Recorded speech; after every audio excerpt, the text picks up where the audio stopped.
आप सब? I hope आप सभी अच्छे होंगे। गाइज मैं हूँ पूजा और 60 ग्रामर रूल्स की क्लास में आप सभी का स्वागत है। गाइज हम लोगों ने एक कोर्स स्टार्ट किया 60 ग्रामर रूल्स। यहाँ पर कोई डेज नहीं चल रहा कि ये 30 डेज का होगा या 60 डेज का होगा, मैं यहाँ डेज नहीं बता रही हूँ। हम सीखने वाले 60 ग्रामर रूल्स। अब ये कितना डेज में कंप्लीट होगा ये हमें नहीं पता, ठीक है, लेकिन मैं आपको टोटल ग्रामर रूल्स बताऊंगी जो कि हमारे इंग्लिश स्पीकिंग के लिए ज़रूरी होते हैं। ओके, तो फटाफट आप लोग वीडियो को लाइक कर दीजिए, शेयर कर दीजिए और आप लोग कहाँ से हैं, आप लोगों का नाम क्या है ये बता दीजिए। हम अपने क्लास को स्टार्ट करते हैं। तो अभी तक हम लोगों ने डे 1, डे 2, डे 3 और डे 4 यानी कि 4 क्लासेस हम लोगों का कंप्लीट हो चुका है। डे 1, डे 2 और डे 3 में हम लोगों ने बेसिक कॉन्सेप्ट को समझा था कि इंग्लिश होते क्या है, इंग्लिश को बनाया कैसे जाता है। डे 4 में हम लोगों ने वर्ब्स फॉर्म की ट्रिक सीखी थी। अब ट्रिक आप लोगों ने देखा है, वो ट्रिक वाली वीडियो था, यानी कि आप लोगों को वर्ब समझ में आ गया होगा। तो आज है हमारा डे 5।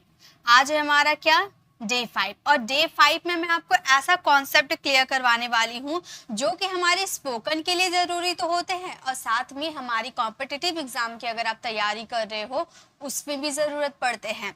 अब ये टॉपिक जनरली स्टूडेंट देखकर सोचते हैं कि ये ज़्यादा काम नहीं आने वाले, लेकिन मैं आपको ये बताती हूँ कि ये बहुत ही ज़्यादा काम के हैं ये सारे टॉपिक्स। तो चलिए वीडियो को स्टार्ट करते बिना टाइम वेस्ट किए। ओके, तो हम लोगों ने अभी तक डे 4 तक कंप्लीट कर लिया। आज हमारा है डे 5। ओके, तो ये है हमारा डे 5। हम करने वाले इन्फिनेटिव प्रोनाउन। इन्फिनेटिव प्रोनाउन क्या होता है? इन्फिनेटिव प्रोनाउन का बहुत ही मेन रोल होता है स्पोकन इंग्लिश में और साथ ही साथ कॉम्पिटिटिव एग्जाम में, ठीक है। ये मत सोचिएगा कि ये सिर्फ आपको स्पोकन इंग्लिश में ज़रूरत पड़ेगी, इसकी ज़रूरत आपको कॉम्पिटिटिव एग्जाम में भी पड़ेगी। जैसे कि इट डज इन्फिनेटिव प्रोनाउन का मतलब क्या होता है? It does not refers to specific things और पर्सन। इसमें आपको स्पेसिफिक थिंग्स या पर्सन के बारे में जानकारी नहीं मिलती है। हम 3 तरह की बातें करते हैं। या तो हम किसी पर्सन के बारे में जानना चाहते हैं तब हम यूज करते हैं, हम किसी जगह के बारे में जानना चाहते हैं तो हम यूज कर सकते हैं, और किसी थिंग्स के लिए यूज करते हैं। ये 3 तरह का कार्य, इन 3 तरह का कार्य के बारे में हम जानकारी चाहते हैं तब हम इन्फिनेटिव प्रोनाउन का यूज कर सकते हैं। इन्फिनेटिव प्रोनाउंस जो होते हैं वो सिंगुलर प्लूरल और सिंगुलर प्लूरल दोनों हो सकते हैं। या तो आप सिंगुलर करो, प्लूरल करो, या में भी यूज कर सकते हो, प्लूरल में भी यूज कर सकते हो। तो ये सारे डिटेल में जानने से पहले आपको ये चार्ट पता होना चाहिए कि सिंगुलर प्लूरल का चार्ट क्या होता है। मैंने डे 3 में भी ये चार्ट क्लियर किया है, ठीक है। यहाँ पे मैं आपको थोड़ी सी हिंट्स दे देती हूँ। First person, second person, third person होते हैं। फर्स्ट पर्सन सिंगुलर हमारा I, he, she, this, that, it singular noun, ये हमारा थर्ड पर्सन सिंगुलर होता है, याद रखिएगा, ठीक है। ये सिंगुलर प्लूरल की ही जरूरत इसमें आपको पड़ेगी। अब प्लूरल की बात करो, फर्स्ट पर्सन प्लूरल हो जाता है वी, सेकंड पर्सन प्लूरल हो जाता है यू, और third person plural they, this, those, plural noun. Okay, अब इसी के अकॉर्डिंग प्रेजेंट में हम यूज करते हैं is, am, are, do, does, has, have. Past में यूज करते हैं was, were, did, had. First S और ऑल प्लूरल यानी कि एपी, ठीक है, शॉर्ट फॉर्म में लिख रही हूँ, ठीक है। और डज का यूज किया जाता है थर्ड पर्सन सिंगुलर यानी कि 3s के साथ। यूज किया जाता है फर्स्ट पर्सन सिंगुलर और ऑल प्लूरल के साथ। ओके, वॉज का यूज किया जाता है, वॉज का यूज किया जाता है ऑल सिंगुलर, ठीक है, एस यानी कि ऑल सिंगुलर, यानी कि आई के साथ भी और थर्ड पर्सन सिंगुलर के साथ भी, यानी कि ऑल सिंगुलर ग्रुप के साथ वर्ड का यूज किया जाता है। ओके, और वर्ड का यूज किया जाता है ऑल प्लूरल के साथ, ठीक है, ऑल प्लूरल के साथ वर्ड का यूज किया जाता है। डिड का यूज किया जाता है ऑल सब्जेक्ट यानी कि एस, इसे ऑल सब्जेक्ट, ठीक है। एस लिखूंगी तो ऑल सिंगुलर आपको समझ में आएगा। एस ए सब्जेक्ट यानी कि ऑल सब्जेक्ट के साथ, और हैड का भी यूज किया जाता है ऑल सब्जेक्ट के साथ। विल बी का भी यूज किया जाता है ऑल सब्जेक्ट के साथ। विल डू का भी यूज किया जाता है ऑल सब्जेक्ट के साथ, और विल हैव का भी यूज किया जाता है ऑल सब्जेक्ट के साथ। ओके, तो ये चीज की जानकारी आप लोगों को रहना बहुत ही ज्यादा जरूरी है। अब देख लेते हैं कि सिंगुलर में कौन से प्रोनाउन आते हैं, प्लूरल में कौन से आते हैं, और सिंगुलर प्लूरल दोनों में कौन से आते हैं, ठीक है। तो सिंगुलर में आपके आते हैं everybody, anyone, somebody, someone, anybody, anyone, nobody, no one, everything, something, anything, nothing, other, another, little, much, one, either, neither, each, enough। यहाँ पे मैं आपको सब ये सारे प्रोनाउन नहीं करवाने वाली हूँ, जो इम्पोर्टेंट है, जो कि स्पोकन में भी ज्यादा यूज किए जाते हैं और कॉम्पिटिटिव एग्जाम में भी ज्यादा यूज किए जाते हैं, वो सारे मैं अभी आज की इस वीडियो में आपको करवाऊंगी, ठीक है। अगर प्लूरल की बात करो तो both, few, fewer, many, several, others, ये सारे होते हैं हमारे प्लूरल। अगर सिंगुलर प्लूरल दोनों की बात करो कि दोनों कौन सा किस में यूज किए जाते हैं, तो सम, एनी, नन, ऑल, मोस्ट, मोर। देखिए यहाँ पे सम बडी है, सम वन है और यहाँ पे सम है, ओनली सम, ठीक है। तो ये सिंगुलर और प्लूरल दोनों तरीके से यूज किए जाते हैं। तो इसके आज हम सेंटेंसेस के थ्रू प्रैक्टिस करेंगे। मैं आपको बताऊंगी कि दोनों के बीच डिफरेंस क्या है, क्योंकि विदाउट डिफरेंस किए आप इसका यूज नहीं कर पाओगे, क्योंकि ऐसा बहुत सारा होगा जिसके हिंदी मीनिंग आपको लगभग सिमिलर नजर आएंगे, लेकिन उनका यूज अलग सिचुएशन में किया जाता है। अगर मैं आपसे अचानक पूछ दूं कि ईच और एवरी में क्या डिफरेंस है, क्या आप बता पाओगे?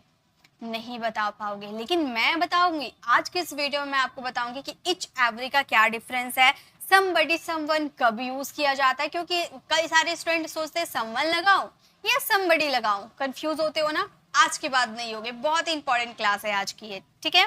तो चलिए स्टार्ट करते हैं। तो सबसे पहले बात करेंगे सारे सिंगुलर प्रोनाउन की, ठीक है। सारे सिंगुलर प्रोनाउन कर लेंगे, उसके बाद हम प्लूरल में चलेंगे।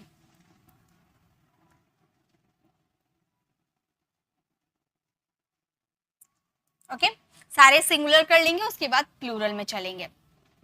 तो सिंगुलर प्रोनाउन सबसे पहले हम बात करेंगे इच। इच और एवरी में डिफरेंस भी बताऊंगी, लेकिन पहले आप इच देख लीजिए, ठीक है। इसमें क्या है, इच का यूज किया जाता है दो या दो से अधिक में से हर एक, यानी कि दो व्यक्ति है या दो से अधिक है, दो वस्तु है या दो से अधिक वस्तु है, ठीक है। दो हो या दो से अधिक हो, वहां पे हम इच का यूज करते हैं। और एक बात, इच सिंगुलर प्रोनाउन यानी कि ये सिंगल है, इसके साथ इज एम आर का यूज करेंगे, इसके साथ प्लूरल कभी भी वर्ब यूज मत कीजिएगा, ये सिंगुलर है। और इच का यूज किया जाता है दो या दो से ज्यादा के लिए, जैसे हर एक का सेंस आता है ना, प्रत्येक या हर एक का सेंस आता है हमारे सेंटेंस में। सेंटेंस देखिए, मैंने यहाँ पर इंग्लिश में सेंटेंस लिख रखा है ताकि हर स्टूडेंट ये आसानी से पढ़ सकते हैं। प्रत्येक परीक्षा में 15 प्रश्न होते हैं, प्रत्येक या फिर हर एक परीक्षा में 15 क्वेश्चन होते हैं। तो यहाँ पर देखिए 15, यानी कि दो से ज्यादा की बात करें तो दो रहे या दो से ज्यादा रहे, आपके हिंदी वाले सेंटेंस में प्रत्येक या हर एक ऐसा करके वर्ड आएगा, तो उसके लिए आपको इच का यूज करना होगा। आप बोलोगे इच टेस्ट कॉन्टेंट्स, अब कॉन्टेंट्स हमारा सिंगुलर है, इसलिए वर्ब का फिफ्थ फॉर्म लगा, अबाउट 50 क्वेश्चंस। तो याद क्या रखने, दो है, बार बार मैं एक ही चीज पे फोकस कर रही हूँ और आपको भी वही करना है, दो है या दो से ज्यादा है। क्या मैंने बोला, दो है या दो से ज्यादा है, तो वहां पे आपको यूज करने हैं इच का, ठीक है। अब चलिए इसके कुछ सेंटेंसेस हम लोग बनाकर देखते हैं, उसके बाद हम आगे देखेंगे एवरी को, ठीक है। पहले देखिए, उन्होंने हाथों पर कंगन पहना था। हाथ कितने हैं, दो है, दो से ज्यादा है क्या, तो दो हाथ है, यानी कि यहाँ पे इच का यूज होगा। तो उन्होंने हाथों पर कंगन पहना था, तो यानी कि दोनों हाथों पे कंगन पहना था, तो हम बोलेंगे शी वोर ब्रेकलेट ऑन ईच हैंड, उन्होंने हाथों पर कंगन पहना था। भरे हर एक का नहीं आया, लेकिन हाथ तो दो है, या फिर आपके सेंटेंस ऐसे भी हो सकते हैं कि उन्होंने हर एक हाथों पे या प्रत्येक हाथों पे जो भी हो कंगन पहना था, तो उसके लिए आपको इच का यूज करना है, क्योंकि यहाँ पर दो चीज की बात आप कर रहे हो, दो है या दो से ज्यादा है, तो इच का यूज किया जाता है। फोकस दीजिए, दो हो, ठीक है, फोकस आपको इसी पे देना है। उन्होंने अपने बच्चों में से हर एक के लिए एक तोहफा दिया। हर एक के लिए, हर एक का सेंटेंस आया ना, यहाँ पे हर एक के लिए सेंटेंस आया, और यहाँ पर उन्होंने अपने बच्चों में से, मान लो दो बच्चे हैं, तीन बच्चे हैं, दो या दो से ज्यादा, मैंने बोला ना कि मान लो दो ही बच्चे हैं, ठीक है, ज्यादा फोकस हम दो पे दे रहे हैं, दो ही बच्चे हैं, तो दोनों में से हर एक को एक एक गिफ्ट दिया, तो हर एक यानी कि दोनों को दिया, तो दो की बात करें यानी कि इच का यूज करेंगे। तो हमारा ये सेंटेंस इस तरीके से हम बोलेंगे, दे गेव। अब ये पास्ट का है ना, नहीं, देखिए दिया, अब यहाँ पर आप ध्यान दीजिए, ये मैं टेंस थोड़ा वर्ब मैंने करवा दिया इसलिए मैं आपको ये करवा रही हूँ, ठीक है। तो यहाँ पे आप ध्यान दीजिए, दिया है, तो यहाँ पर दिया है यानी कि ये सेंटेंसेस लग रहे हैं कि ये प्रेजेंट परफेक्ट का सेंटेंस है। आप इसे प्रेजेंट परफेक्ट में बना सकते हो, लेकिन आखिर ये सेंटेंस पास्ट में हो रहे हैं ना, कि दिया है यानी कि पास्ट में उसने दिया है, तभी तो मैं प्रेजेंट में आपको बता रही हूँ। तो भले आपके सेंटेंस में है नजर आ रहा, लेकिन ये सेंस आपका पास्ट का जा रहा है कि पास्ट में उन्होंने दिया है, तो मैं आपको बता रही हूँ। तो ये जनरली पास्ट के सेंटेंस है, ठीक है। They give each of their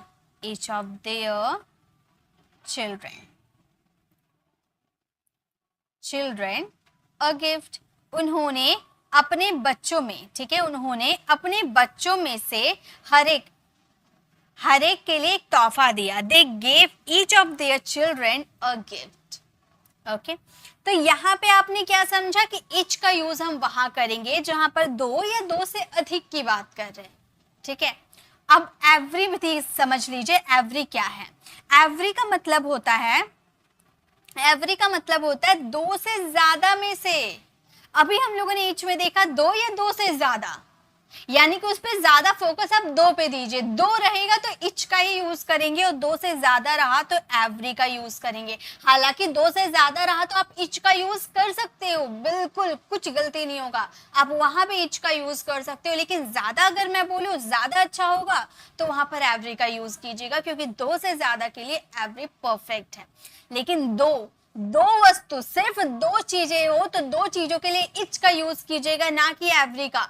दो से ज्यादा हुआ तो आप एवरी भी यूज कर सकते हो, इच भी यूज कर सकते हो, ठीक है। जैसे हर एक कमरे में एक बाथरूम है, हर एक कमरे यानी कि दो से ज्यादा कमरे हैं, और हर एक कमरे में एक बाथरूम है, तो बोलेंगे there is a bathroom in every room यानी कि दो से ज्यादा। तो जहां भी अगर आप देख लेते हो एवरी की बात की गई है, यानी कि वहां पर दो से ज्यादा की बात की गई है, ठीक है। अब सेंटेंसेस देखिए, यहाँ पे हर होगा, ठीक है। वह हर रविवार को टेनिस खेलती है। हर रविवार यानी कि सिर्फ दो ही रविवार की बात नहीं हो रही है, हर रविवार को खेलती है, यानी कि दो से ज्यादा होगा, है ना। तो हर रविवार को खेलती है, तो हम बोलेंगे she plays tennis every Sunday यानी कि हर रविवार को खेलती है। She plays tennis every Sunday. कक्षा की हर लड़की पार्टी में गई थी। तो कक्षा में क्या दो ही स्टूडेंट है? क्लास में क्या दो ही लड़की है? नहीं, दो से ज्यादा है, तो वहां पे हम एवरी का यूज करेंगे। कक्षा की हर लड़की पार्टी में गई थी, तो हम बोलेंगे एवरी गर्ल। हर लड़की यानी कि every girl in the class went to the party। अब आप बोलोगे मैम यहाँ पर जो एवरी का यूज किया वहाँ इच का यूज कर सकते हैं? जी बिल्कुल कर सकते हो। Each girl in the class went to the party, आप ऐसे भी बोल सकते हो, ठीक है। लेकिन ज्यादा अच्छा होता है एवरी, दो से ज्यादा के लिए। लेकिन अगर दो की बात करो तो सिर्फ इच का यूज करना। समझ में आ गया ना? चलिए अब आगे देखिए। ऐसे मैं आपको कंपैरिजन के साथ बताऊंगी कि किसका यूज कहाँ पे करना बेस्ट होगा। नेक्स्ट देखिए, अभी भी हम बात करें सिंगुलर प्रोनाउन। पहले हम सारे सिंगुलर प्रोनाउन की बात करेंगे। तो हमारा नेक्स्ट सिंगुलर प्रोनाउन है समवन एंड समबडी। समवन या समबडी के लिए हम यूज करते हैं कौन? देखिए समवन और समबडी का यूज कब करते हैं? जनरली समबडी का यूज करते हैं ग्रुप के लिए, और समवन का यूज कर देते हैं बिना ग्रुप के लिए, ठीक है। जैसे यहाँ पर देखिए, किसी ने मेरा फोन चुरा लिया है। अब मैं आपको हिंदी सेंस होता है कोई, किसी ने, ऐसा आप किसी को बता रहे हो कि किसी ने मेरा या फिर कोई ने मेरा पर्स चोरी कर लिया। जरूरी नहीं कि कोई ही सेंस आए, किसी ने यानी कि समवन या समबडी। लेकिन समवन समबडी यूज कैसे करना है? मान लो आप क्लास में, अपने स्कूल में आप क्लास में फोन लेकर गए थे, और क्लास के अंदर जो स्टूडेंट है यानी कि एक ग्रुप है, उन ग्रुप में से आप बता रहे हो कि मेरा फोन किसी ने चुरा लिया, यानी कि इस ग्रुप में से किसी ने चुरा लिया, तो वहां पे समबडी का यूज करोगे। लेकिन अगर आप ऐसा बोलते हो कि मैं मार्केट गई थी तो किसी ने मेरा फोन चुरा लिया, तो मार्केट में जितने लोग हैं वो ग्रुप में थोड़ी ना है, तो वहां पे आप समवन का यूज करोगे, यानी कि ग्रुप के लिए समबडी और बिना ग्रुप के लिए समवन का यूज कर सकते हो। ठीक है, तो यहाँ पर किसी ने मेरा फोन चुरा लिया है, मैंने यहाँ पर ग्रुप की बात नहीं की है। ठीक है, तो मैं बोलूंगी someone has stolen my phone. Someone has stolen my phone, किसी ने मेरा फोन चुरा लिया है। दरवाजे पर कोई है, दरवाजे पे कोई है, मान लो कोई नॉक करता है तो हम बोलते हैं ना दरवाजे पे कोई है ना, नॉक कर रहा है, दरवाजे पे कोई है, तो दरवाजे ग्रुप की बात थोड़ी ना कर रहे, तो समवन का यूज कर सकते हैं। दरवाजे पर कोई है, हम बोल सकते हैं someone is at the door. Someone is at the door, दरवाजे पे कोई है। यहाँ पे हम किसी से कोई क्वेश्चन नहीं पूछ रहे, हम बता रहे हैं। क्वेश्चन आप नहीं पूछे कि दरवाजे पे कोई है क्या, आप ऐसे नहीं पूछ रहे, आप बता रहे हो कि दरवाजे पे कोई है। ठीक है, घर के अंदर कोई है, यहाँ पे मैं पूछ नहीं रही हूँ कि घर के अंदर कोई है क्या, मैं पूछ नहीं हूँ, मैं बता रही हूँ कि घर के अंदर कोई है। तो हम यहाँ पर यूज करेंगे there is someone. There is someone inside the house. Inside the house मतलब कमरे में कोई है। मैं यहाँ क्वेश्चन नहीं कर रही हूँ, मैं बता रही हूँ कि there is someone inside the house. मैंने बार बार एक बात मैं कह रही हूँ कि मैं क्वेश्चन नहीं कर रही हूँ, मैं बता रही हूँ। तो अगर क्वेश्चन करेंगे तो कैसे बोलेंगे सेंटेंस कि दरवाजे पे कोई है क्या, कमरे में कोई है क्या। अगर क्वेश्चन पूछे तो कैसे सेंटेंस बनाएंगे, क्या इज का यूज स्टार्टिंग में कर देंगे, is there someone inside the house, नहीं। तो वहां पे आप समवन का यूज ना करके आपके पास बेस्ट ऑप्शन है कि आप वहां पर यूज करोगे एनीवन एनीबडी। एनीवन एनीबडी वैसे ही जैसे समवन समबडी का था ना, वैसे ही। अगर ग्रुप की बात करोगे तो एनीबडी, अगर अनग्रुप की बात करोगे तो वहां पर एनीवन। ओके, देखिए अभी समवन आपने यूज किया, जनरली बता रहे थे अफर्मेटिव सेंटेंसेस में, नेगेटिव या इंट्रोगेटिव की बात नहीं कर रहे, अफर्मेटिव। कमरे में कोई है यानी कि आप वहां बता रहे हो कि कमरे में कोई है, दरवाजे पे कोई है यानी कि आप बता रहे हो। लेकिन अगर आपको किसी से क्वेश्चन करना है, किसी से क्वेश्चन करना है, क्या उसे कोई पीट रहा है, क्वेश्चन करना है या नेगेटिव बोलना है। ठीक है, नेगेटिव सेंटेंस हो या इंट्रोगेटिव हो तो वहां पर एनीबडी या एनीवन का यूज करेंगे। क्या उसे कोई पीट रहा है, तो यहाँ पे समवन का यूज ना करके हम बोलेंगे is anybody beating him. Is anybody beating him, क्या उसे कोई पीट रहा है। क्या दरवाजे पर कोई है, अगर आप बताओगे कि दरवाजे पर कोई है तो आप बोलोगे someone is at the door. लेकिन अगर आप पूछ रहे हो क्या दरवाजे पर कोई है तो आप पूछोगे is anyone. Is anyone at the door. Is anyone at the door, क्या दरवाजे पर कोई है, is anyone at the door. Okay, क्या कोई आज आने वाली है, क्या कोई आज आने वाली है, यहाँ पे आप क्वेश्चन पूछ रहे हो, कोई आपका सेंटेंस आ रहा है, इसका भी हिंदी मीनिंग कोई ही होता है, कोई किसी ने ऐसा ही हिंदी मीनिंग होगा। ठीक है, तो क्या कोई आज आने वाला है तो हम बोलेंगे is anyone. Is anyone to come today. Come today, is anyone to come today यानी कि क्या आज कोई आने वाला है। तो अफर्मेटिव सेंटेंस रहा तो समवन या समबडी, नेगेटिव और इंट्रोगेटिव रहा तो एनीबडी या एनीवन। ओके, इस तरह से आप यूज करोगे। तो ये था समवन और समबडी। चलिए अब नेक्स्ट देखते हैं। ठीक है, अभी हम बात करें सिंगुलर प्रोनाउन की। अब हम बात करें एवरीबडी एंड एवरीवन, इसमें भी वही सेंस है। ठीक है, एवरीबडी एवरीवन, प्रत्येक व्यक्ति या हर कोई, प्रत्येक व्यक्ति या हर कोई। जैसे एवरी लगा है यानी कि हर कोई ही होगा ना, एवरीबडी या एनीवन। जैसे कि हर कोई महान बनना चाहता है, प्रत्येक व्यक्ति या हर कोई, ऐसे ही आपका है सेंस निकलेगा। ग्रुप की बात करते हैं एवरीबडी, बिना ग्रुप की बात करें तो एवरीवन। ठीक है, तो हर कोई महान बनना चाहता है, इस ग्रुप में जितने लोग हैं ना हर कोई महान बनना चाहता है, तो आप बोलोगे एवरीबडी। ग्रुप की बात करें, बिना ग्रुप की बात करें everyone wants to become great, मतलब हर कोई महान बनना चाहता है, प्रत्येक व्यक्ति महान बनना चाहता है। हर कोई चॉकलेट खाना पसंद करता है, हर कोई की बात की है। ठीक है, तो हम बोलेंगे एवरी। इसका ऑपोजिट भी मैं बताऊंगी। ठीक है, अभी हम बात करें हर कोई की बात कर रहे हैं तो हम बोलेंगे एवरीबडी। ग्रुप की बात करें कि हर कोई चॉकलेट खाना पसंद करता है, everybody loves to eat chocolate, eat chocolate। तो हमारा सेंटेंस हो गया everybody loves to eat chocolate, यानी कि हर कोई चॉकलेट खाना पसंद करता है। सरकार की इस नीति का हर किसी ने विरोध किया। सरकार के इस नीति का हर किसी ने विरोध किया, तो एक ग्रुप की आप बात नहीं कर रहे हो, ठीक है। तो एवरीवन का यूज कर सकते हो, हम बोलेंगे एवरीवन, विरोध यानी कि posed, oppose this policy of the government,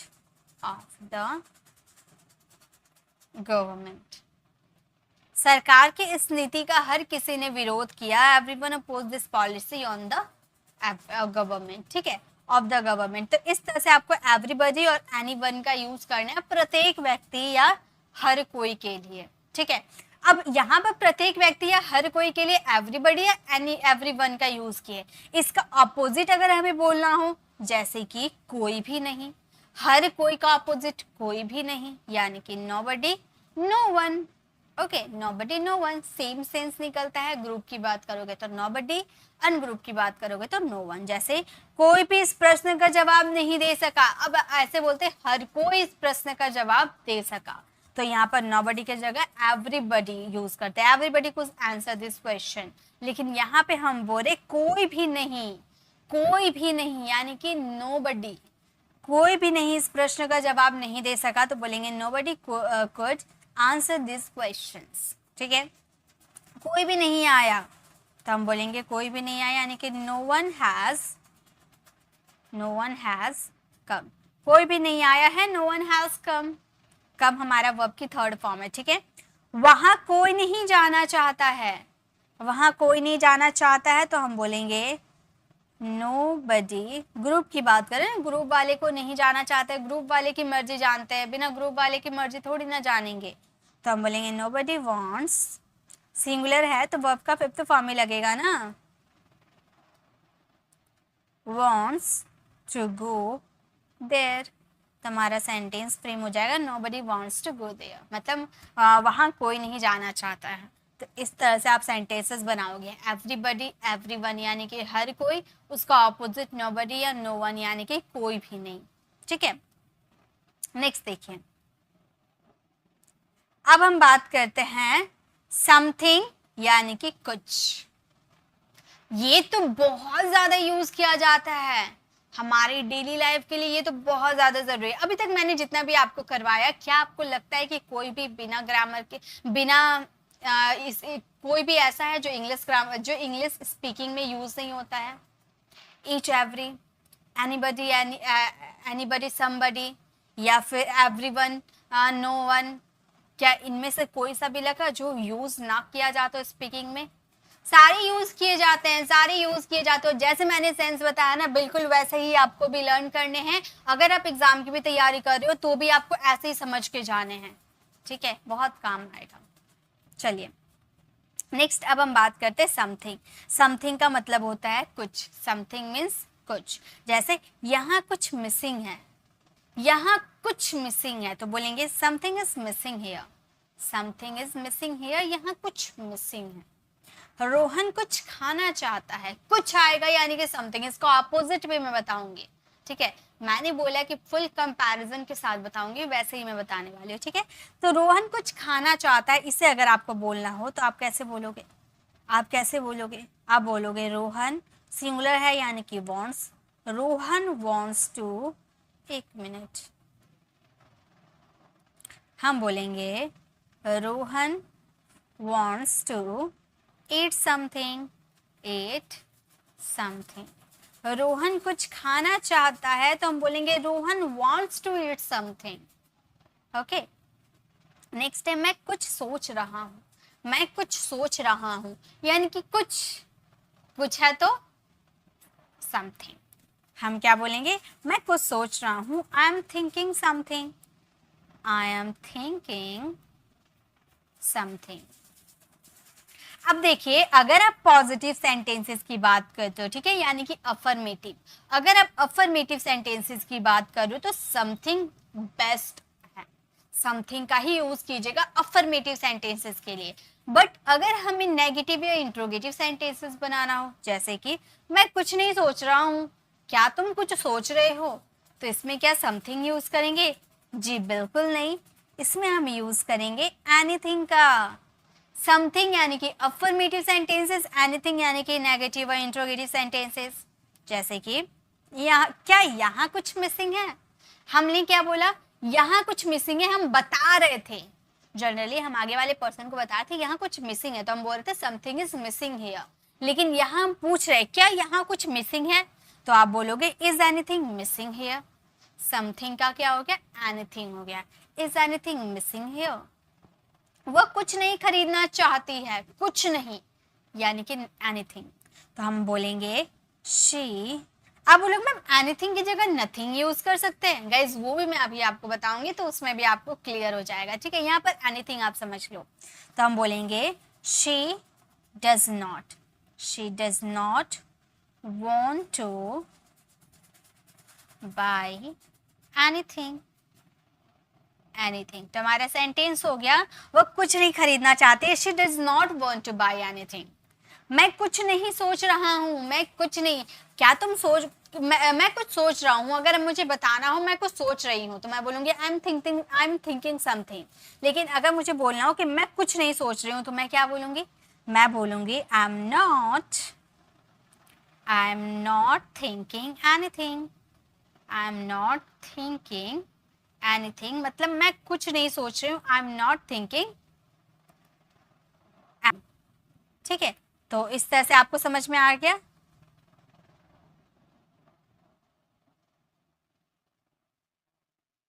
तो ये आपको समझ में आ गया समथिंग एनीथिंग।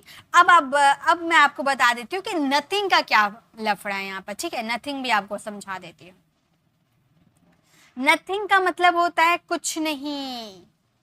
अभी देखिए हम लोगों ने क्या देखा, एनीथिंग में कुछ और समथिंग में भी कुछ। तो समथिंग का यूज अफर्मेटिव में कर रहे थे और एनीथिंग का यूज हम नेगेटिव या इंट्रोगेटिव में कर रहे थे। तो एनीथिंग का हम नेगेटिव में यूज कर रहे थे, तो हमें नॉट का यूज करना पड़ रहा था ना। नॉट और एनीथिंग यूज कर रहे थे ना। अब नॉट और एनीथिंग को मिलाकर, नॉट प्लस एनीथिंग मिलाकर, ठीक है, हमारा not plus anything, not plus anything मिलाकर हम बना देंगे नथिंग। और ये नथिंग का यूज करेंगे नेगेटिव इंट्रोगेटिव सेंटेंसेस में। बस नॉट यहाँ पर यूज नहीं होगा, क्योंकि नॉट और एनीथिंग मिलाकर नथिंग बन चुका है। तो ना ही एनीथिंग का यूज करेंगे, ना ही नॉट का यूज करेंगे। हम इसे कॉन्ट्रैक्ट करके नथिंग का यूज करेंगे। जैसे मैं कुछ नहीं सोच रहा हूँ, अभी आपने देखा था ना, एनीथिंग में अफर्मेटिव में था, मतलब समवन में था कि मैं कुछ सोच रहा हूँ, I am thinking something. Negative में था मैं नहीं सोच रहा हूँ, I am not thinking something, यानी कि आई एम नॉट एनीथिंग। और एनीथिंग को मिलाकर हम बोलेंगे आई एम थिंकिंग नथिंग। अब यहाँ पर नॉट आपने यूज किया नहीं, यहाँ पर सेंटेंस में नहीं तो आ रहा है, लेकिन यहाँ पे नहीं के लिए आपने नॉट का यूज किया नहीं, क्योंकि नॉट और एनीथिंग मिलाकर हमने नथिंग बना दिया। तो हमारा सेंटेंस हो गया आई एम थिंकिंग नथिंग, यानी कि मैं कुछ नहीं सोच रहा हूँ। ठीक है, अगर इसमें एनीथिंग का यूज करते तो हमारा सेंटेंस ऐसे बनता ना, I am not thinking anything, I am not thinking anything. हमारा सेंटेंस कुछ इस तरीके से बनता। तो हम लोगों ने नॉट और एनीथिंग को मिलाकर नथिंग यूज कर दिया, आई एम थिंकिंग नथिंग। आप बोलोगे मैम ऐसे बोले आई एम नथिंग थिंकिंग, तो गाइस ये कोई सेंटेंस नहीं बन रहा। अटपटा सा सेंटेंस बोलने से अच्छा क्लियरली आप बोलो I am thinking nothing. Okay, next है यहाँ कुछ बोरिंग नहीं है। यहाँ कुछ बोरिंग नहीं है, तो हम बोलेंगे nothing is boring here, nothing is boring here. यहाँ कुछ भी बोरिंग नहीं है, nothing is boring here. Okay, कुछ असंभव नहीं है, कुछ असंभव नहीं है, तो हम क्या बोलेंगे, नथिंग इज इम्पॉसिबल। ये तो बहुत ज्यादा बोला जाता है ना, नथिंग इज इम्पॉसिबल, यानी कि कुछ भी असंभव नहीं है, नथिंग इज इम्पॉसिबल। तो ये हो जाएगा ना समथिंग, एनीथिंग और नथिंग, ये तीनों में डिफरेंस आपको समझ में आ गया होगा। चलिए नेक्स्ट देखते हैं कि नेक्स्ट क्या है। अब हम बात करेंगे एवरीथिंग की। एवरीथिंग का मतलब होता है हर चीज। एवरीथिंग का मतलब होता है हर चीज, हर चीज, यहाँ पर चीज थिंग्स है यानी कि एक चीज मैं आपको क्लियर करवाती हूँ, ठीक है। किसी भी सेंटेंस में एवरीबडी, एनीबडी, समबडी, कुछ भी रहा या नोबडी, तो बडी रहा तो उसके यानी कि वो पर्सन है, ठीक है, यानी वो पर्सन है। अगर आपका एवरीवेयर, समवेयर, एनीवेयर, नोवेयर यानी कि वेयर, वेयर रहा यानी कि वो प्लेस है। अगर आपका थिंक रहा है एवरीथिंग, समथिंग, नथिंग, एनीथिंग, कुछ भी रहा यानी कि थिंक, थिंक रहा यानी कि ये थिंग्स है ना, चीज है, थिंग्स है। थिंक रहा यानी कि थिंग्स है, चीज है, वस्तु है। ओके तो बडी यानी कि पर्सन के लिए यूज होगा, वेयर यानी कि प्लेस के लिए यूज होगा, थिंग्स यानी कि वस्तु के लिए यूज होगा, यानी कि एवरीथिंग यहाँ पर वस्तु की बात कर रहे हैं। मैं सब कुछ जानता हूँ यानी कि वस्तु, थिंग्स, ऐसा ही कुछ मान लीजिए मैं सब कुछ जानता हूँ, आई नो एवरीथिंग। पर्सन के बारे में थोड़ी बोल रहे हैं या फिर किसी जगह के बारे में थोड़ी बोल रहे हैं, नहीं, हम बोल रहे मैं सब कुछ जानता हूँ, आई नो एवरीथिंग, ठीक है। तुम सब कुछ कर सकते हो तो हम बोलेंगे यू कैन, तुम सब कुछ कर सकते हो, you can do everything, you can do everything, तुम सब कुछ कर सकते हो, यू कैन डू एवरीथिंग।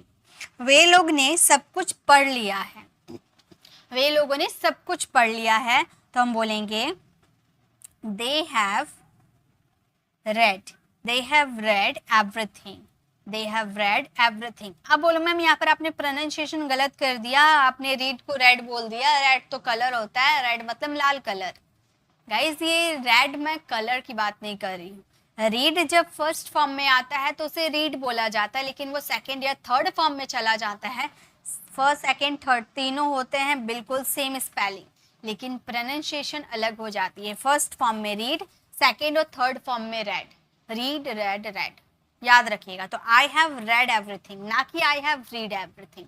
तो ये सब चीजें कॉमन है, ये सब बहुत ही ज्यादा ध्यान रखने की जरूरत है। तो इसी के साथ जो हमारे सिंगुलर प्रोनाउन में इंपॉर्टेंट सारे वर्ड्स थे वो मैंने आपको करवा दिए। ये सारे इंपॉर्टेंट्स बहुत ज्यादा इंपॉर्टेंस, ये सारे हमारे इन्फिनेटिव प्रोनाउंस थे, सिंगुलर थे। अब हम बात करते हैं प्लूरल की, ठीक है। प्लूरल प्रोनाउन की अब बात करते हैं। प्लूरल प्रोनाउन में सबसे पहले आ जाते हैं बोथ। बोथ यानी कि दोनों, बोथ मीन्स दोनों। ये तो काफी कॉमन है, मुझे बताने की जरूरत नहीं है, आप हिंदी में ही समझ गए, इसका यूज हम अपने डेली लाइफ में बहुत ही ज्यादा करते भी है ना। तो बोथ मतलब तो आप समझ ही गए। मेरी माता और पिता दोनों शिक्षक हैं, दोनों। जब हमारे हिंदी वाले सेंटेंस में दोनों का जिक्र होता है तो वहां पर बोथ का यूज करते हैं।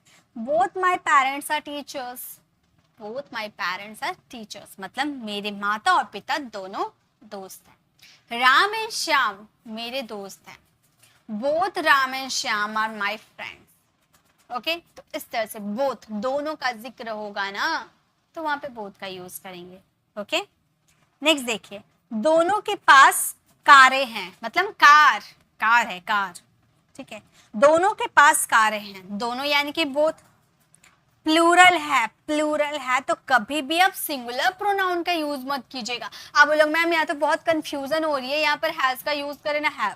जनरली अब हैज हैव क्यों यूज होगा, क्योंकि यहाँ पर दोनों के पास, पास वाला सेंटेंस यानी कि पोजीशन वाला सेंटेंस है, या तो हैव आएगा या तो हैज आएगा। तो हैज तो सिंगुलर में यूज होता है और हम बात करें प्लूरल प्रोनाउन की, है ना, दोनों यानी कि दो व्यक्ति है, प्लूरल है यानी कि हैव का यूज करेंगे। हम बोलेंगे both have cars, both have cars यानी कि दोनों के पास कारें हैं। आप दोनों अच्छे दोस्त हैं, आप दोनों अच्छे दोस्त हैं तो हम बोलेंगे both of you, both of you are good friend, are good friends. आप दोनों अच्छे दोस्त हैं तो हम बोलेंगे both of you are good friends, ठीक है। तो जब भी हमारे हिंदी वाले सेंटेंस में दोनों का जिक्र होता है, दोनों यानी कि प्लूरल, और ये प्लूरल इंफिनिटिव प्रोनाउन है, इनमें हम प्लूरल वर्ब लगाएंगे, बोथ यानी कि दोनों। नेक्स्ट देखिए, अब हम बात करेंगे फ्यू। फ्यू का मतलब होता है कुछ। फ्यू मीन्स कुछ, थोड़ी सी बात करें, थोड़े सा, कुछ मात्रा। जैसे कुछ लड़कियां क्लास में बात करिए, सारी की बात नहीं करे, कुछ यानी कि गिनी चुनी लड़कियां बात करें। कुछ मतलब फ्यू का यूज करते हैं, बहुत ही लेस अमाउंट होते हैं ना तब, ठीक है। तो कुछ लड़कियां क्लास में बात कर रही है यानी कि बहुत ही कम लड़कियां बात कर रही हैं, तो हम बोलेंगे few girls were talking in the park. यहाँ पर क्लास पार्क होगा, ठीक है, यहाँ पर क्लास का यूज करेंगे। कुछ लड़कियां क्लास में बात कर रही है, few girls were talking in the class, okay. वह कुछ पलों के लिए अलग हो गई। कुछ पलों यानी कि फ्यू, अब फ्यू मोमेंट्स के लिए, ठीक है, फ्यू मोमेंट्स के लिए अलग हो गई, कुछ मोमेंट के लिए। तो कुछ पलों के लिए अलग हो गई, तो हम बोलेंगे she went aside। went aside मतलब अलग हो गई, went aside for a few moments okay. she went aside for a few moments यानी कि वह कुछ पलों के लिए अलग हो गई। नेक्स्ट है कुछ दिनों में बीज अंकुरित हो जाएंगे, मतलब आपने कुछ बीज बोया, ठीक है, आप बोल रहे कुछ यानी कि फ्यू डेज में, कुछ दिनों में बीज अंकुरित यानी कि उसमें से निकलने लगेंगे, पौधा खिलने लगेगा, ओके। तो आप बोलोगे कुछ दिनों यानी कि फ्यू यानी कि लेस अमाउंट, कुछ गिने चुने की बात कर रहे हैं, तो हम बोलेंगे the seeds will sprout in few days। मतलब कुछ दिनों में बीज अंकुरित हो जाएंगे, तो हम बोलेंगे the seeds will sprout in few days, okay. तो इस तरह से आप इसका यूज करोगे। चलिए अब आगे बढ़े। तो फ्यू आपको क्लियर हो गया, ये बिल्कुल लेस अमाउंट के लिए यूज होता है। अब बात कर देते हैं मैनी। मैनी का मतलब भी होता है कुछ या कई, फ्यू से थोड़ी से ज्यादा होते हैं। फ्यू यानी कि लेस, उससे थोड़ा सा ज्यादा हो गया मैनी, ठीक है। जैसे कि मैनी का मतलब कई बोल सकते हो या कुछ भी बोल सकते हो हिंदी मीनिंग। जैसे कई लोग ट्रेन का इंतजार कर रहे हैं यानी कि फ्यू से ज्यादा की बात कर रहे हैं, मैनी यूज कर देते हैं यानी कि कुछ से ज्यादा, ठीक है। तो कई लोग ट्रेन का इंतजार कर रहे हैं, many are waiting for the train, मतलब कई लोग, मेनी पीपल्स का भी यूज कर सकते हो, ओके। कई विद्यार्थी स्कूल आए हैं, कई विद्यार्थी, तो हम बोलेंगे many students have come to school, मतलब कुछ लोग, मतलब कई विद्यार्थी स्कूल आए हैं, many students have come to school, okay. कई लड़कियां पार्क में टहल रही थी, कई लड़कियां, many girls, ओके। कई लड़कियां पार्क में टहल रही थी, तो हम बोलेंगे many girls were walking in the park, मतलब कई लड़कियां पार्क में टहल रही थी, तो हम बोलेंगे many girls were walking in the park। तो गाइस ये सारे जो वर्ड्स मैं आपको बता रही हूँ ना, ये जो प्रोनाउन है इनका यूज जो हम सब्जेक्ट के रूप में करते हैं, ये हमारे स्पोकन और कॉम्पिटिटिव एग्जाम के लिए बहुत ज़्यादा इंपॉर्टेंट है, और जनरली कई सारे टीचर्स तो ये करवाते ही नहीं है। लेकिन मैं ऐसा बिल्कुल नहीं करूंगी कि आपको नहीं करवाऊंगी। पेड कोर्सेज में जैसे हमारे सारे ग्रामर रूल्स कंप्लीट करवाए जाते हैं, मैं आपको सारे ग्रामर रूल्स करवाऊंगी जो हमारे स्पोकन के लिए ज़रूरी है। और आपको पता चल रहा होगा, आप वीडियो को देख रहे हैं, आपको पता चल रहा होगा कि ये सारे वर्ड का तो यूज़ हम अपनी डेली लाइफ में करते हैं, तो सीखना भी तो ज़्यादा ज़रूरी है ना। सभी का अच्छे से सीखना ज़रूरी है, सिर्फ हिंदी मीनिंग के जरिए आप कोई सा भी नहीं लर्न कर सकते। जैसे कि अभी आपने क्या सीखा, फ्यू यानी कि कुछ लेस अमाउंट के लिए, उसके बाद आपने मैनी का यूज किया यानी कि फ्यू से थोड़ा ऊपर। अब देखिए, अब ये जरा देख लीजिए, फ्यू यानी कि लेस अमाउंट, उससे ऊपर की बात करोगे तो उससे ऊपर हो जाते हैं सिवरल, और सिवरल के ऊपर बात करोगे तो वो हो जाते हैं मैनी, ठीक है। फ्यू से ऊपर सिवरल से ऊपर मैनी, ठीक है। मैनी यानी कि हायर पोजीशन, मिडिल में सिवरल, ठीक है। सिवरल का भी हिंदी मीनिंग कई होता है। जैसे जगह जगह से छत टपक रहे, यानी कि कई जगह से छत टपक रहे हैं, ऐसा भी आप बोल सकते हो। तो the roof is leaking in several place, several यानी कि फ्यू से ज्यादा, बट मैनी से कम, ऐसे आपको समझना है। डेंटिस्ट ने कई उपकरण उठा लिए, कई उपकरण यानी कि जो उसका इंस्ट्रूमेंट था, तो कई उपकरण उठा लिए हैं, तो हम बोलेंगे द डेंटिस्ट पिक्ड अवे, उठा लेना यानी कि pick away, picked away several instrument. ये टूल्स का भी यूज यहाँ पे कर सकते हो, ठीक है आप। तो हमारा सेंटेंस हो गया the dentist picked away several instrument, यानी कि कई उपकरण उठा लिए हैं। तो याद रखने आपको क्या, फ्यू से ऊपर आप क्या हो गया सेवरल, सेवरल से ऊपर आ गया आपका मैनी। इस तरह से आपको याद करने हैं, ठीक है। तो ये क्लियर हो गया ना। तो इसी के साथ हम लोगों ने क्या किया, सिंगुलर किया प्रोनाउन, अब प्लूरल किया। देखिए मैं आपको सारे में उलझाना नहीं चाहती हूँ, ऐसे होते हैं, मैंने जो आपको एग्जांपल दिखाए सिंगुलर प्लूरल कितने सारे होते तो बहुत सारे हैं, लेकिन अभी जो आपको जिस चीज के काम है, अब ईदर नीदर ये भी सीखना बहुत ही जरूरी है, लेकिन उसके लिए आपको कुछ एक्स्ट्रा आपको अभी ग्रामर रूल पढ़ने पड़ेंगे, उसके बाद आपको ईदर नीदर समझ में आएगा। तो पहले जितना मैं आपको बता रही हूँ उतना आप प्रैक्टिस कर लो। अब धीरे धीरे मैं आपको ऊपर लेके जाऊंगी, डायरेक्ट मैं आपको ऊपर नहीं लेके जाऊंगी, ये धीरे धीरे लेके जाऊंगी। ओके चलिए आगे देखते हैं नेक्स्ट क्या हमारे। अब देखिए हम लोगों ने सिंगुलर बात कर लिए, प्लूरल बात करिए, अब हम बात करेंगे सिंगुलर एंड प्लूरल प्रोनाउंस, यानी कि ऐसे प्रोनाउन जिसका यूज सिंगुलर के रूप में भी आप कर सकते हो, प्लूरल के रूप में भी कर सकते हो, कोई गलती नहीं होगा। एग्जाम्पल के थ्रू समझते हैं, जैसे कि ऑल यानी कि सब या सभी, सब या सभी, ठीक है। सब बोलते तो ये जनरल सिंगुलर में आते हैं, और सभी बोलते हैं तो ये प्लूरल में आते हैं। ये तो हमारी अपनी है, हम तो अपने हिसाब से कर सकते हैं। अगर एक से दो से ज्यादा हुआ तो हम वहां पे यूज कर देंगे प्लूरल, और कम रहा यानी कि एक पर्सन रहा तो वहां पे यूज कर देंगे सिंगुलर। ये तो हम अपने अकॉर्डिंग करेंगे, ठीक है। सब ठीक है, सिंगुलर की बात करोगे सब ठीक है यार, तो हम बोलेंगे ऑल इज वेल। प्लूरल की बात करोगे all are well, all is well ही ज्यादा यूज करते हैं, ठीक है। सब तुम्हारा ही है, सब तुम्हारा ही है यानी कि सिंगुलर की बात कर रहे हैं, तो हम बोलेंगे ऑल इज योर्स ओनली, ठीक है। सब तुम्हारा ही है, ऑल इज योर्स ओनली। सभी आपका इंतजार कर रहे हैं, सभी आपका इंतजार कर रहे हैं, यानी कि मैंने तो प्लूरल की बात कर दिया, यानी कि प्लूरल यहाँ पर नाउन वर्ब लगेंगे। हम बोलेंगे all are waiting, all are waiting for you, for you. सब आपका इंतजार कर रहे हैं, all are waiting for you, ठीक है, क्लियर है। तो ऑल का यूज हम सिंगुलर और प्लूरल दोनों के रूप में करते हैं। नेक्स्ट देखिए, नेक्स्ट क्या है। अब बात करते हैं none.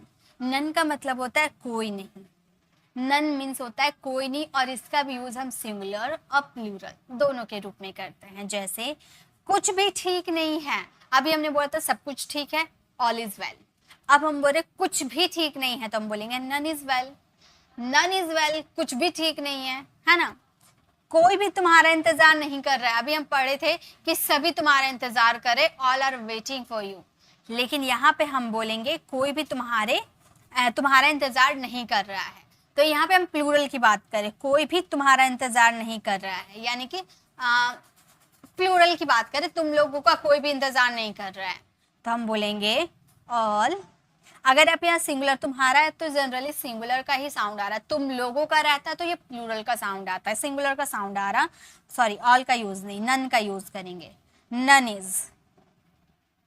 None is waiting for you, waiting for you, ठीक है। कोई भी तुम्हारा इंतजार नहीं कर रहा, none is waiting for you. ये नन जो है ना जनरली सिंगुलर में ही यूज किए जाते हैं, ठीक है। तो इसे प्लूरल में जाकर आप कंफ्यूज मत होइएगा, ज्यादातर सिंगुलर में यूज होते हैं। क्लास में कोई नहीं बैठा है, क्लास में कोई नहीं बैठा है, तो हम बोलेंगे none is sitting, none is sitting in the class, in the class. Class में कोई नहीं बैठा है तो बोलेंगे none is sitting in the class. Okay, तो नन का मतलब होता है कोई नहीं। चलिए आगे देखते हैं। अब हम बात करेंगे सम। सम का मतलब होता है कुछ या थोड़ा। समबडी देख लिए, समथिंग भी देख लिए, अब हम देख रहे हैं सम, ओनली सम, यानी कि कुछ या थोड़ा। जैसे मेरे पास कुछ जानकारी है इस किताब के बारे में, सिंगुलर भी आ सकते, प्लूरल भी आ सकते, याद रखिएगा, ठीक है। तो मेरे पास कुछ जानकारी है इस किताब के बारे में, यानी कि कुछ जानकारी है, यानी कि ज्यादा होगी ना, कुछ गिन नहीं रहे, कुछ है मतलब ज्यादा है, तो हम बोलेंगे I have some information about this book. I के साथ क्या हैज लगा दे? नहीं, आई के साथ हैव लगता है, I have some information about this. Okay, मेरे पास कोई जानकारी नहीं है इस किताब के बारे में, मेरे पास कोई जानकारी नहीं है, तो हम बोलेंगे आई do not have any information